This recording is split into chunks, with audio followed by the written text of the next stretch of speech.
Corrió fuera de Walmart a las 2 de la madrugada, dejando atrás una sandalia, su bolso y el último rastro de su existencia. Era el 13 de septiembre de 2013, en Marietta, Georgia. No hubo sangre, no hubo disparos, no hubo persecución. Solo la silueta de una joven mujer en pánico atravesando la luz blanco-azulada del estacionamiento. Y luego, nada. Desapareció. Su nombre era Tiffany Wheaton. Tenía 26 años. Un pasado complicado, un futuro incierto. Las cámaras de seguridad captaron sus últimos segundos. El momento en que soltó su bolso, perdió una sandalia y echó a correr. ¿Pero hacia dónde huía? ¿Y de quién? Nadie la siguió. Nadie llamó a la policía. Y al parecer, nadie realmente intentó encontrarla. Hoy, más de una década después, cada teoría se ha construido y derrumbado. Solo queda una verdad clara. Tiffany estaba intentando escapar de algo.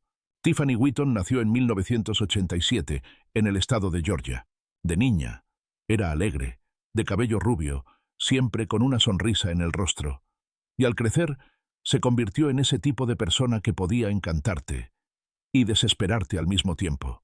Su familia no estaba rota, pero tampoco era un hogar completo. Su madre, Lisa, una mujer fuerte, luchó una y otra vez para alejar a Tiffany del mal camino. Pero a veces, el amor no basta. En sus veintitantos, Tiffany trabajó como mesera en un IHOP. Sus antiguos compañeros la describían así. Siempre llegaba tarde, pero siempre pedía perdón con esa sonrisita encantadora. Y luego vino la adicción. Primero, analgésicos con receta. Después, heroína. Luego, metanfetaminas. Un viejo amigo dijo una vez, Tiffany desaparecía por semanas y regresaba como si nada hubiera pasado. Tenía una hija, pero ya no tenía la custodia. Era un tema que casi nunca mencionaba. Su novio era Ashley Red Codall, un hombre de voz suave, con antecedentes penales y una costumbre de guardar secretos. Estaban en lo que muchos llamaban una relación tóxica. Tiffany solía decir, él es el único que nunca me abandonó. Pero lo más extraño es que, cuando ella desapareció, fue él quien no salió a buscarla. En los últimos meses antes de su desaparición, Tiffany dormía en los sillones de distintos amigos. La echaban por robar, a veces aparecía en casa de su abuela solo para lavar ropa. Y fue justamente en casa de su abuela, la última noche antes de desaparecer, que Tiffany la abrazó y dijo, voy a volver pronto. Esa fue la última vez que su familia la vio. Hay algo que su madre repite hasta el día de hoy. Tiffany ya se había perdido antes, pero siempre regresaba. Pero esta vez, fue como si el mundo entero se hubiera puesto de acuerdo para fingir que ella nunca existió. Cada desaparición tiene un punto de partida, pero esta no empezó como ninguna otra. La noche del 12 de septiembre de 2013, Tiffany y su novio, Codall, condujeron hasta la casa de un conocido llamado Weinstein. No fueron a saludar, fueron a recoger algo. Metanfetamina. Según Weinstein, Tiffany ya había consumido. Estaba algo acelerada, pero no completamente fuera de control. Llevaba una camiseta oscura, el cabello recogido en un moño alto y sandalias en los pies. Cerca de la 1 de la madrugada, salieron de la casa y se dirigieron al Walmart de Marietta, abierto las 24 horas. Las cámaras del local captaron a Tiffany deambulando entre los pasillos. Se movía rápido. Sus ojos saltaban de un lado a otro. Miraba constantemente por encima del hombro. A ratos, se agachaba, tomaba algo del estante y lo metía en su bolsa. Mientras tanto, Codall se mantenía a unos metros, fingiendo revisar los productos. No hablaban, pero su distancia parecía ensayada, como si fueran un equipo. El personal de seguridad encubierto la detectó casi de inmediato. Uno dijo, no era la primera vez que robaba. Tiffany metió varios artículos en su bolso de lona. Cosméticos, ropa, con un valor total de unos $20. Pero no era lo que robaba lo que llamaba la atención. Era cómo lo hacía, nerviosa, frenética, como si estuviera huyendo de su propia sombra. A la 1:50 a.m., Tiffany y Codall se dirigieron hacia la salida. Un guardia de seguridad, vestido de civil, se les acercó. No gritó, no hubo esposas. Solo extendió la mano hacia la bolsa y dijo, necesito ver lo que hay adentro. En un segundo, Tiffany tiró con fuerza la bolsa y luego la soltó. Cayó al suelo. Una de sus sandalias se salió. Tiffany se dio vuelta y corrió, sin decir nada, sin mirar atrás. Dejó todo atrás. Esa fue la última vez que Tiffany Wheaton fue vista por una cámara de seguridad. Nadie la siguió. Nadie llamó a la policía. Todos se quedaron quietos, como si hubieran visto pasar una ráfaga de viento. Caudle no reaccionó. Se quedó allí un momento. Retrocedió. Se giró hacia otro pasillo y siguió mirando productos como si nada hubiera pasado. Un empleado que revisó las imágenes dijo más tarde: ese momento no era normal. No parecía alguien viendo a su novia desaparecer. Y eso fue solo el comienzo de una noche llena de comportamientos extraños. Después de que Tiffany huyó de Walmart, no hubo más grabaciones. No había cámaras exteriores. Ninguna toma del estacionamiento. Ninguna prueba de que alguien la siguiera. Al menos, no una que se haya hecho pública. Y cuando el video se detuvo, comenzaron las contradicciones. Caudle afirmó que la buscó por toda la tienda. Luego, que la esperó afuera. Pero no hay registros de llamadas a Tiffany, ni mensajes. Ningún testigo lo vio correr tras ella. Unos 30 minutos después, fue visto sentado frente a un IHOP, el mismo restaurante donde Tiffany solía trabajar. Una testigo, Sheila Fuller, contó: estaba ahí, mirando al vacío. Le pregunté: ¿qué haces aquí? Y me dijo: estoy esperándola. Ella le preguntó: ¿la has llamado? Caudle respondió: mi teléfono está sin batería, pero cuando la policía lo revisó más tarde, el teléfono sí tenía batería. Y no había ni una sola llamada perdida a Tiffany.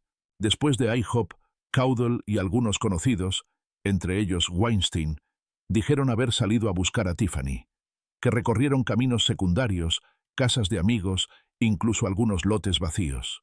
Pero lo más sospechoso fue esto: ni uno solo de ellos la reportó como desaparecida. Ni esa noche, ni al día siguiente, ni siquiera la semana siguiente. Simplemente dejaron que la desaparición se esfumara. Caudle volvió a su rutina. Días después, ya se le veía compartiendo con amigos. Un testigo dijo: no se le notaba ni un poco preocupado. Cuando le preguntaron por qué no fue a la policía, Caudle respondió: Tiffany ya se había ido antes, siempre regresaba. Pensé que esta vez también lo haría. La madre de Tiffany, Lisa, no fue notificada. Solo empezó a preocuparse cuando, una semana después, Tiffany aún no llamaba. Lo más inquietante: su teléfono seguía sonando, pero nadie contestaba. Pasó el tiempo: 2 semanas, un mes, 3. Finalmente, en enero de 2014, 4 meses después de la desaparición, su madre fue a la policía. El oficial que tomó el reporte le preguntó 3 veces: ¿está desaparecida desde septiembre? Sí. ¿Y hasta ahora lo reporta? En su declaración escrita, Lisa escribió: mi hija tuvo un pasado difícil, pero nunca había estado tanto tiempo sin comunicarse. Algo está mal. Lo siento. La policía tomó el reporte, pero las pistas ya estaban frías. Las grabaciones habían sido sobrescritas. Los testigos, dispersos. Y el último hombre que la vio seguía en silencio, como si nada hubiera pasado. Durante los primeros 4 meses tras la desaparición de Tiffany, Ashley Caudle apenas fue interrogado. Seguía viviendo en casa de su abuela, la misma casa que Tiffany había visitado unos días antes. Pero cuando la madre de Tiffany presentó el reporte oficial, el caso empezó a llamar la atención. Y fue entonces cuando las primeras declaraciones de Caudle comenzaron a no cuadrar. Al principio, dijo que Tiffany salió corriendo de Walmart y que no la volvió a ver. Pero al presionarlo con detalles y horarios, su historia empezó a cambiar. En una entrevista grabada, afirmó que la buscó dando vueltas por ahí, aunque no recordaba exactamente dónde. Incluso insinuó que tal vez llamó un taxi, pero el teléfono de Tiffany seguía en su casa. Caudle también dijo que, tras su desaparición, se sintió devastado, que no podía comer ni dormir. Sin embargo, según amigos cercanos, él seguía saliendo, divirtiéndose, y hablaba de Tiffany como si solo estuviera haciendo un drama más. Uno de ellos recordó: Ashley dijo que seguramente se fue con otro tipo. Ya lo había hecho antes. Pero su madre nunca creyó eso. Lisa, con esa intuición que solo tiene una madre, insistía en que Tiffany no se había ido por voluntad propia. Podía ser rebelde, le dijo a un periódico local, pero nunca simplemente desaparecía. Entonces, la policía examinó el teléfono de Caudle, y lo que encontraron fue inquietante. La misma noche en que Tiffany desapareció, Caudle había borrado decenas de mensajes antiguos. Cuando le preguntaron, dijo que el celular estaba lleno, pero el análisis forense reveló que los eliminó manualmente. Y todos eran conversaciones sobre Tiffany o sobre drogas. También encontraron un mensaje enviado a un viejo amigo, 5 semanas después de la desaparición. Decía: «Yo no la maté, no digas eso. Nadie lo había acusado de asesinato». Pero eso fue lo que escribió. La policía también registró la casa de la abuela de Caudle, donde Tiffany se había quedado a dormir, y notaron algo más. En el baño y en el cobertizo encontraron restos de limpieza con productos químicos fuertes.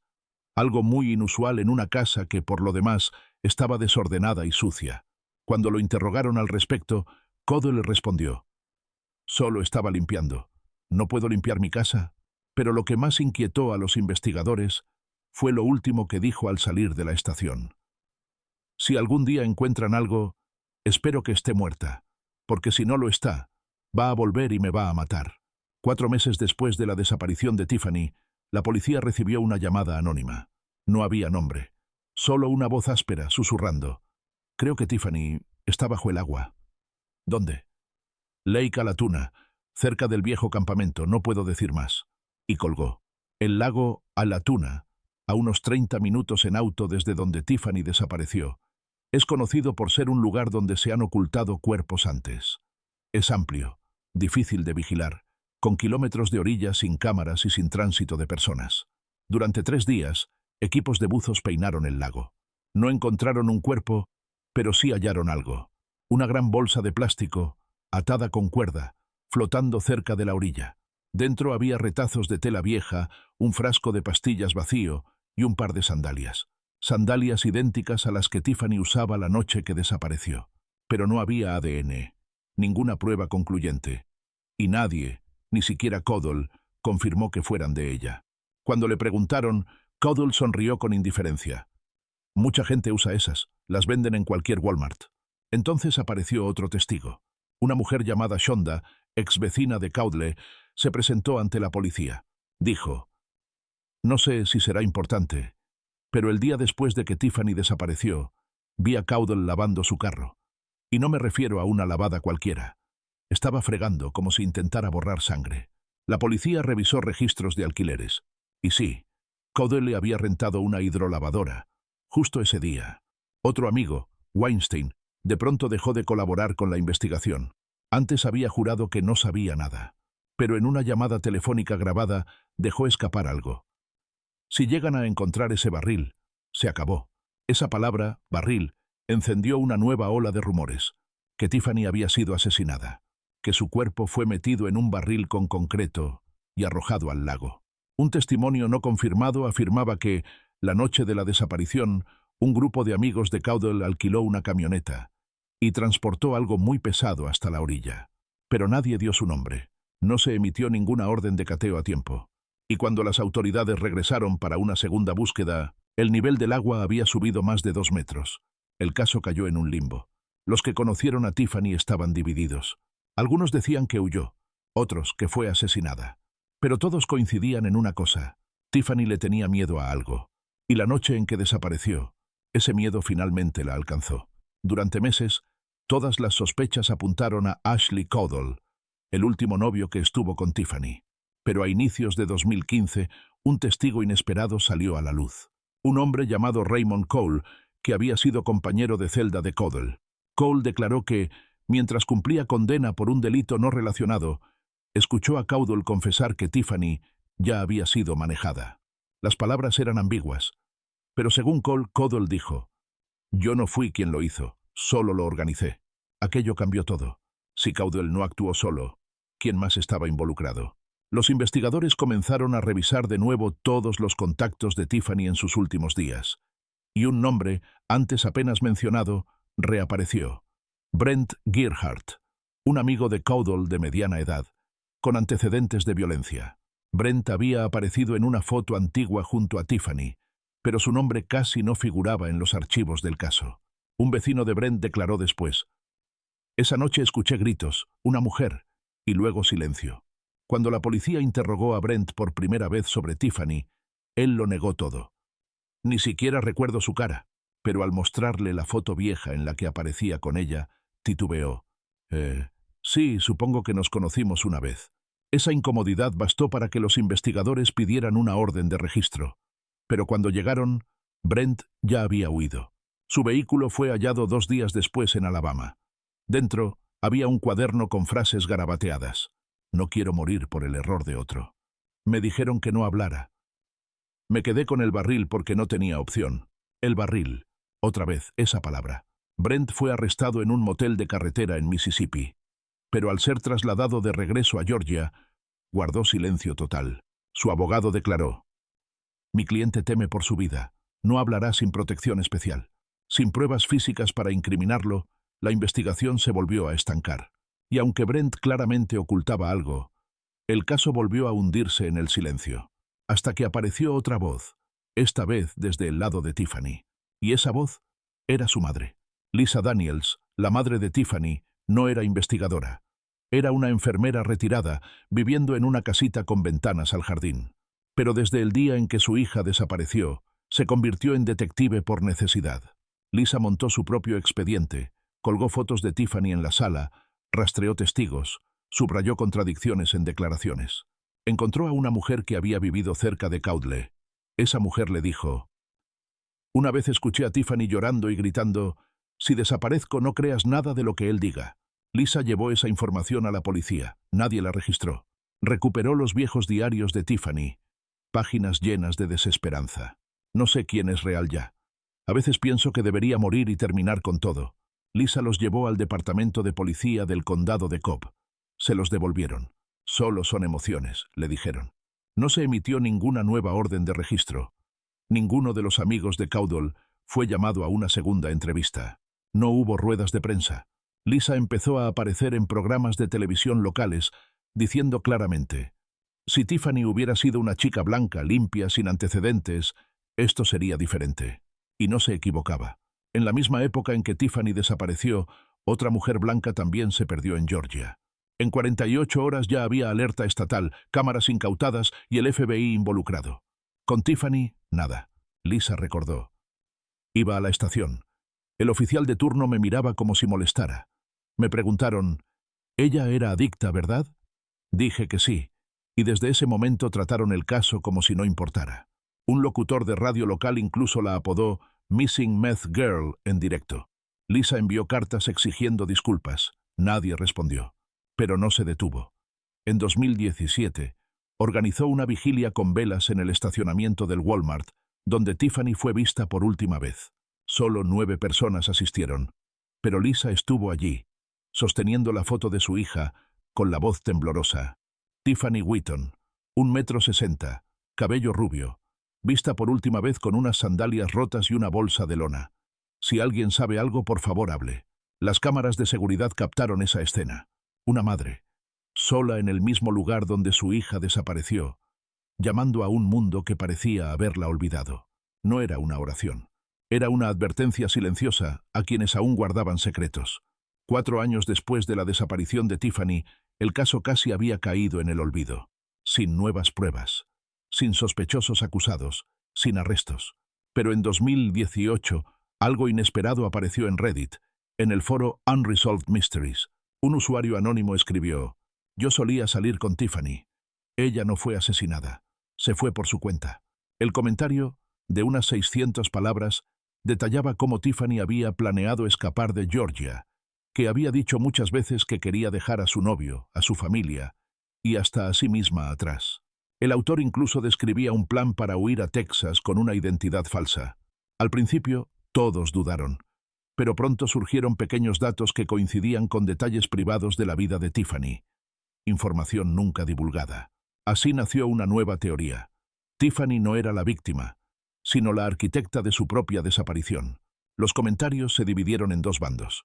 Unos decían: «déjenla en paz». Otros respondían: «si está viva, ¿por qué no ha llamado a su madre ni una sola vez?». Todas las hipótesis construidas en años quedaron patas arriba. ¿Fue Tiffany quien planificó su propio acto de desaparición? ¿O alguien intentaba confundirlo todo? Mientras Reddit debatía, en Georgia la madre de Tiffany recibía una carta anónima, escrita a mano, sin remitente. Dentro solo una línea.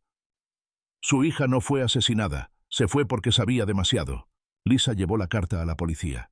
Pero no hubo análisis de huellas, ni grafología, nada. Una vez más, el silencio ganó. Pero justo entonces apareció la que se considera la prueba física más grande del caso. Junio de 2019. Un grupo de adolescentes acampaba en la orilla de Lake Allatoona, exactamente a 18 millas del estacionamiento de Walmart, cuando encontró algo enterrado en el barro junto a un árbol caído. Era una pistola, oxidada, sin balas. Estaba envuelta en 2 capas de bolsas plásticas, atada con cable eléctrico. En la empuñadura, apenas visible, un sticker, Property of Cobb County. Cuando la policía la recuperó, confirmaron que había sido el arma de dotación de un teniente retirado, James Walker, quien había hecho una revisión informal del caso Tiffany en sus primeros días. Walker había muerto de un derrame cerebral un año antes. Pero un detalle olvidado emergió.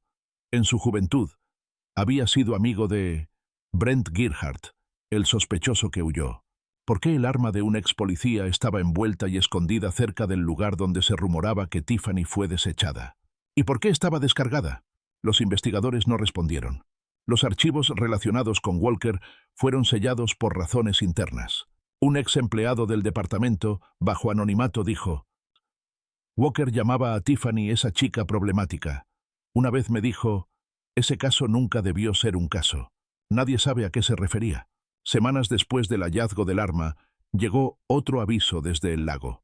Un hombre en un bote pequeño, cerca del viejo campamento, encontró una caja metálica que había emergido del lodo tras una fuerte lluvia. Cuando la policía la abrió con herramientas especializadas, no hallaron un cuerpo, pero sí un teléfono antiguo, un Nokia de 2010. La SIM había sido retirada, la batería muerta, pero la tarjeta de memoria seguía allí. Al restaurar los datos, los investigadores descubrieron un solo archivo de audio, una grabación de 17 segundos de una voz femenina. En la cinta, la mujer respiraba agitadamente, susurrando: no sé quiénes son, pero escuché mi nombre. Creo que me están siguiendo. La voz sonaba muy parecida a la de Tiffany, pero nadie pudo confirmarlo. No había metadatos que indicaran la fecha de la grabación, ni muestras verificadas para comparar.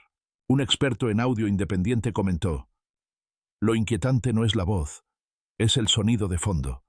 Un zumbido bajo, mecánico, como una bomba de agua. Una vez más, una pista que parecía abrir una puerta, condujo a un callejón aún más oscuro. Y en ese momento, una pregunta empezó a obsesionar a quienes seguían el caso. Si tanta gente sabe fragmentos de la verdad, ¿acaso alguien realmente quiere que se sepa toda la verdad? 10 años después de la desaparición de Tiffany, el Walmart en Marietta sigue iluminado, abierto las 24 horas del día. Los mismos bancos de madera donde Caudle una vez la esperó, aún están ahí. Las cámaras de seguridad siguen girando en silencio. Y cada noche, personas como Tiffany, invisibles, ignoradas, caminan entre los pasillos, sin que nadie recuerde sus nombres. Tiffany no tiene una estatua, no tiene una vigilia oficial. Solo tiene a su madre, Lisa, que cada año deja flores junto a la parada de autobús cercana al Walmart. Ya no habla como antes, ya no exige respuestas, solo repite una frase una y otra vez. No necesito saber quién lo hizo, solo quiero traer a mi hija de vuelta. El caso de Tiffany Wheaton nunca fue cerrado, pero nadie lo está investigando activamente. La policía no tiene sospechosos oficiales, no hay cargos, no hay cuerpo. Ashley Caudle cumple una condena de 10 años por posesión de drogas y armas. Nunca fue acusado por la desaparición de Tiffany.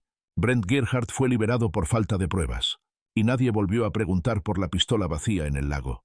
En los registros oficiales del Departamento de Policía del Condado de Cobb, el caso figura como abierto, en espera de nueva información, esperando algo. Pero hasta ahora, lo único que queda es el silencio. Nadie sabe si Tiffany está muerta o viva, si fue asesinada o si huyó, si fue víctima o si eligió desaparecer. Tal vez la verdad esté en un punto medio.